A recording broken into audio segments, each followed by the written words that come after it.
कल रात बिश्रामगंज के पुष्करबरी इलाके में सुब्रत देवनाथ नाम के एक ड्रग स्मगलर को पकड़ा गया। नशीली पदार्थों के स्मगलर से पूछताछ करने पर उसने बताया कि वो अगरतला से नशीली पदार्थों को लाकर बिश्रामगंज में लाकर बेचा करता था। उसने कहा कि पहले भी वो इन सब नशीली पदार्थों को बेचने के कारण 3-4 महीने के लिए जेल में रहकर आया था। तुम्हें माल जे आनছে कि तुम्हें पूरा पैकेटिंग করে আনছে নাকি তুমি নিজে আয়া প্যাকেট করছে? এমনি পাইকারি কিনে আনি মানে বানাইয়া মানে কোটা মালিকের বাড়িতে বানিয়ে দিই। এই খালটাটি দিয়ে দিছে, পাউন্ড দিছে না। হ্যাঁ, তুমি বানিয়ে আনি মালটা তো বোধহয় তুমি বাড়িতে আনিয়ে বানাই। বাড়িতে না, আগরতলা মালিকের বাড়িতে জিবি বাজার 100 টাকা ছিল। কই বেচা কি এর 100 টাকা? এগুলো 80 টাকা। তুমি এর আগে কইছো কত? এগুলো 100 টাকা ছিল। না এর আগে কইছিল কত? 20 টা 30 টা।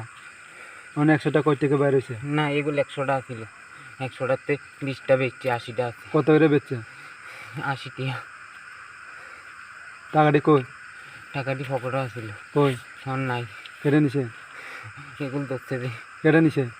কইতাম পারি। উল্টা পুল্টা কত হয় না, তোমরা কেটে ধরছে?